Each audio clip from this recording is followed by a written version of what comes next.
اللهم اهدنا فيمن هديت وعافنا فيمن عافيت وتولنا فيمن توليت وبارك لنا فيما أعطيت وقنا شر ما قضيت إنك تقضي ولا يقضى عليك ওয়ালাইকুম আসসালাম ওয়া রাহমাতুল্লাহি ওয়া বারাকাতুহু। ভাই নাইমুল হাসান বাংলাদেশ থেকে প্রশ্ন করেছেন যে আত্মহত্যাকারীর বিধান কি? যারা আত্মহত্যা করে তারা তো অবশ্যই অনেক বড় গুনার কাজ করে, তারা কি চিরজীবন জাহান্নামে থাকবে, নাকি তাদেরকে জাহান্নাম থেকে নিয়ে আসা হবে, বাহির করা হবে? তাদের আযাব কিরকম হবে? মাশাআল্লাহ, জাযাকাল্লাহ খাইর, বারাকাল্লাহ ফি। সম্মানিত দ্বীনী ভাই, অত্যন্ত সুন্দর প্রশ্ন। আল জাওয়াবু বিল্লাহি তাওফীক, আলহামদুলিল্লাহি ওয়াহদা ওয়াসসালাতু ওয়াসসালামু আলা মান লা নাবিয়্যা বা'দা ওয়া বা'দ। আল্লাহ সুবহানাহু ওয়া তাআলা মানুষকে অত্যন্ত শ্রেষ্ঠ একটি জীব হিসাবে প্রেরণ করেছেন। জন্ম এবং মৃত্যু আল্লাহ সুবহানাহু ওয়া তাআলার হাতে। যদি কোনো ব্যক্তি তার নিজের প্রাণকে শেষ করে দিতে চায়, তাহলে সে সবচেয়ে বড় কঠিন কাজ করলো, গুনার কাজ করলো। এর চেয়ে বড় গুনাহ আল্লাহ সুবহানাহু ওয়া তাআলার আসমানের উপরে আর নেই, আসমানের নিচে জমিনের উপরে আর নেই। কারণ আল্লাহ রাব্বুল আলামিন যাকে এত ভালোবেসে সৃষ্টি করেছেন, সেটার হকদার একমাত্র আল্লাহ রাব্বুল আলামিন। তার জীবন নাশ করার কারো কোনো এখতিয়ার নেই। সহিহ বুখারীতে কিতাবু জানাজা একটি বাব রচনা করেছেন, বাবু মা জাআ ফি কাতিলি নাফসি। অধ্যায় হচ্ছে আত্মহত্যাকারী সম্পর্কে যা কিছু আছে তাই আলোচনা। অনেক হাদিস এসেছে, তার মধ্যে একটি হাদিস 1365 নম্বর হাদিস সহিহ বুখারীর। সহিহ মুসলিমে এই হাদিসটি এসেছে হাদিস নাম্বার 113 নম্বর। হাদিসটি আবু হুরায়রা রাদিয়াল্লাহু তাআলা আনহু থেকে বর্ণিত। عن أبي هريرة رضي الله عنه قال قال النبي صلى الله عليه وسلم। আবু হুরায়রা রাদিয়াল্লাহু আনহু থেকে বর্ণিত, তিনি বলেন, নবী মুহাম্মদ সাল্লাল্লাহু আলাইহি ওয়াসাল্লাম বলেছেন, আল্লাযী ইয়াখনুকু নাফসাহু ইয়াখনুকুহা ফিন্নার।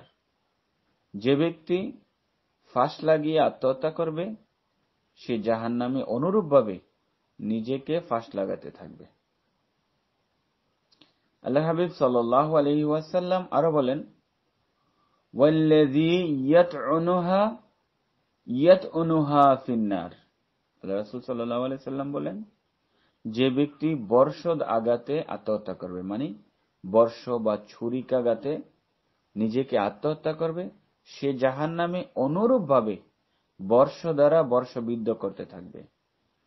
তার মানে সে সারা জীবন জাহান্নামের মধ্যে এভাবে নিজের উপরে ছুরিকাঘাত করতে থাকবে, নিজের গলায় নিজে ফাঁস দিতে থাকবে। সেটা অবশ্যই অনুরূপভাবে হবে এবং সেটা জাহান্নামের মধ্যে।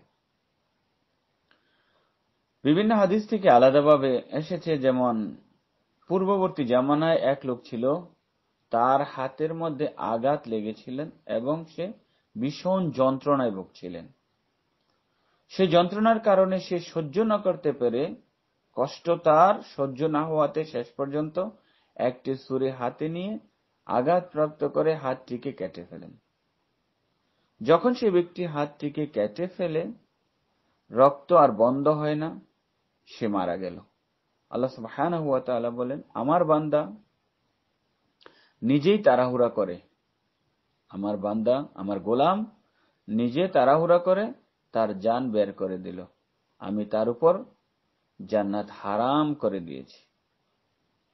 তাহলে আল্লাহ সুবহানাহু ওয়া তাআলা যদি জান্নাতকে হারাম করে দেয়, তাহলে সেটা অবশ্যই গ্রহীত কাজ।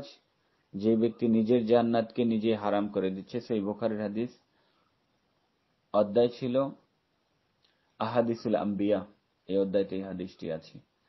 তোর মধ্যে বহু হাদিস বর্ণিত হয়েছে যে আল্লাহ রাসূল সাল্লাল্লাহু আলাইহি ওয়াসাল্লাম বলেছেন, একটি হাদিস সাবিত ইবনু জাহাক রাদিয়াল্লাহু আনহু সূত্রে নবী মুহাম্মদ সাল্লাল্লাহু আলাইহি ওয়াসাল্লাম থেকে বর্ণিত, তিনি বলেন, যে ব্যক্তি ইসলাম ব্যতীত অন্য কোনো ধর্ম অনুসরণ হবার ইচ্ছাকৃতভাবে মিথ্যা হলফ করে, সে যেমন বলল তেমনই হবে। আর যে ব্যক্তি কোনো ধারালো লোহা দিয়ে আত্মহত্যা করে, তাকে দিয়ে জাহান্নামে আযাব দেওয়া হবে, সেম অনুরূপভাবে। সহিহ বুখারীর হাদিস। অন্য একটি হাদিস, সহিহ বুখারীর 1364 নম্বর হাদিস, হাজ্জাজ ইবনু মিনহাল রাহিমাহুল্লাহ বলেন, জারির ইবনু আজিম রাহিমাহুল্লাহ আমাদের হাদিস শুনিয়েছেন। হাসান রাহিমাহুল্লাহ হতে তিনি বলেন, জুনদুব রাদিয়াল্লাহু তাআলা আনহু মসজিদে আমাদেরকে হাদিস বয়ান করতেন, হাদিস শোনাতেন, আর তা আমরা কখনো ভুলে যাইনি, আমরা ভুলিনি। আর আমরা আশঙ্কাও করি না যে জুনদুব রাদিয়াল্লাহু তাআলা আনহু নবী মুহাম্মদ সাল্লাল্লাহু আলাইহি সাল্লামের নামে মিথ্যা বলেছে। তিনি বলেন, এক ব্যক্তি দেহে জখম ছিল, সে আত্মহত্যা করল। তখন আল্লাহ সুবহানাহু ওয়া তাআলা বলেন যে আমার বান্দা পান নিয়ে আমার সাথে তাড়াহুড়া করল, আমি তার জন্য জান্নাত হারাম করে দিলাম। এই হাদিসটি ইসলামিক ফাউন্ডেশনের 1280 নম্বর শেষাংশে আছে। তাহলে এইভাবে যারা এই ধরনের তাড়াহুড়া করে, তাহলে তার দ্বারা এই ধরনের কাজ, যে সে নিজেই নিজেকে জাহান্নামে পতিত করার জন্য সে এই কাজগুলো করে। আল্লাহ সুবহানাহু ওয়া তাআলা এটা ধমকি স্বরূপ তাকে, কেননা কবিরা গুনাহের জন্য জান্নাত হারাম হয় না, বরং শিরকে আকবার ও কুফরি অবস্থায় বিনা তওবায় যদি কোনো ব্যক্তি মারা যায়, তাহলে তাকে জান্নাত হারাম করে দেওয়া হয়। তাহলে আল্লাহ রাব্বুল আলামিন এটা ধমক স্বরূপ বলেছেন, এবং তাওহীদ পাবলিকেশনস এর টিকাতে এই কথাটা উল্লেখ করা হয়েছে। আল্লাহ রাব্বুল আলামিন সবচেয়ে ভালো জানেন যারা এই ধরনের কাজ করছে। আল্লাহ যেন তাদেরকে, যাদের জীবন আছে তারা যেন জানে এবং এই ধরনের শয়তানের প্ররোচনা থেকে ফিরে থাকে। আল্লাহ সুবহানাহু ওয়া তাআলা আমাদেরকে কোরআন ও সুন্নাহ মানার তৌফিক এনায়েত করেন, 5 ওয়াক্ত নামাজ পড়ার তৌফিক এনায়েত করেন, শয়তানের ওয়াসওয়াসা থেকে বেঁচে থাকার তৌফিক এনায়েত করেন। তাহলে যুবক যুবতী কখনো এই ধরনের কাজে লিপ্ত হবে না। আল্লাহ সুবহানাহু ওয়া তাআলা সবচেয়ে ভালো জানেন। আসসালামু আলাইকুম ওয়া রাহমাতুল্লাহ।